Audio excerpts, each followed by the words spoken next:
kann Single-Sein wirklich ein guter, erfüllender, anziehender Lebensentwurf sein? Oder bleibt es eben immer eigentlich so eine Option B für die Leute, die Pech gehabt haben? Yeah, I mean, I hope so. I'm single, so yeah, I have problems if that's not the case. No, the Bible has some really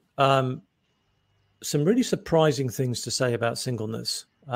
Again, we've observed that Jesus was himself single, and so he was also the most fully human person who ever lived. So it's not our marital status that is the hinge on which our sense of human fulfillment is going to turn. It's actually our relationship with him. And the rest of the Bible reflects that. Jesus himself honors those who are, he talks about some people are single for the sake of the kingdom. And he kind of commends that. He honors the state of singleness.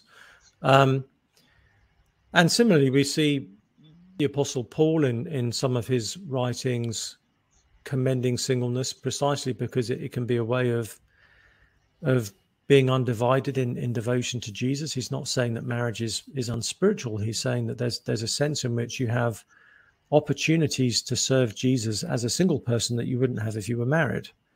And that the life of the local church is meant to be one where actually all of us are family together. One of the things Jesus does on several occasions in the Gospels is he redefines how we understand family. Family is not merely now about biology.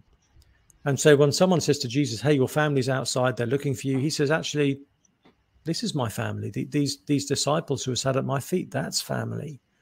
So Jesus redefines what family is, and he invites us into an eternal, ultimate spiritual family with him, that we then join together with one another.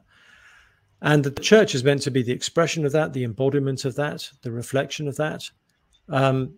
So if the church is living up to all that she is meant to be, then singleness will feel very, very plausible, because whether you are married or single, you should have a deep sense of family, of community, of intimacy, of feeling known, of feeling loved, and having others that are walking through life with you. Now, where we've made singleness seem implausible is where, sadly, the church, I think, has over-focused on the nuclear and biological family, or overly focused on marriage, and basically meant that if you're single, you don't know where to fit in and you don't really have your own people. And we sort of put all the focus on the immediate family. So we need to reckon with the fact that Jesus says we, as fellow followers of him, we are now brothers and sisters, and that gives us an obligation to each other. That gives us a connection to each other. Actually, it turns out that the bond of Jesus' blood is thicker than the bond of biology. And so we have a deeper sense of family with those who we share our identity in Christ with than we do even with those who might have the same last name as us. So singleness needs to be set in that context, because, I mean, my experience has been with the church I'm at here, and with the way God has helped me. I'm single, but I'm not on my own.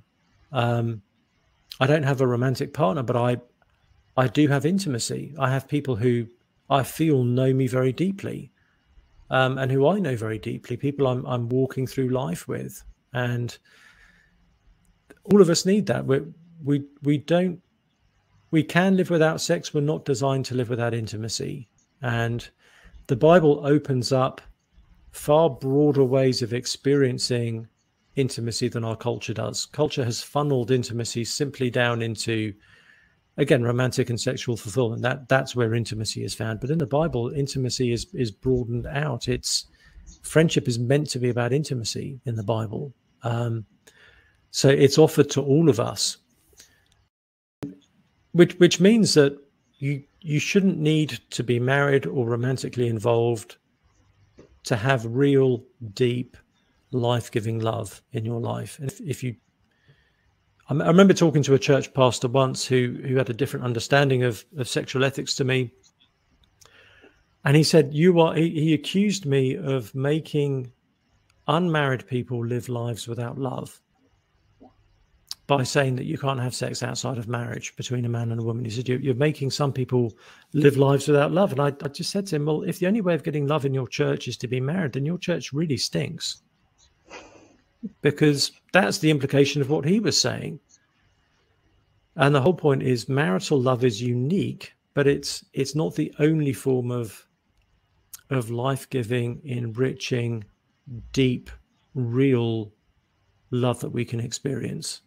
There's lots of non-romantic forms of intimacy that the Bible is inviting us into, not least with Jesus, but certainly with one another as his people. Wir hoffen, diese Antwort hat dir weitergeholfen. Hinterlass uns doch deine Gedanken dazu in den Kommentaren. Wenn du das vollständige Video ansehen möchtest, findest du den Link in der Beschreibungsbox. Wenn dir dieses Video gefallen hat, dann like dieses Video doch und abonniere diesen Kanal, damit auch andere diese Inhalte finden können. Schick uns gerne auch deine persönlichen Fragen per Instagram. Wir freuen uns, mit dir ins Gespräch zu kommen. Profundum ist Teil von Campus für Christus, ein spendenfinanziertes Projekt, das sich mit dem christlichen Glauben und seiner Tiefe, Höhe und Weite auseinandersetzt. Wenn du Videos wie diese und die Arbeit von Profundum möglich machen möchtest, dann findest du unten in der Beschreibungsbox die Details dazu. Bis zum nächsten Mal.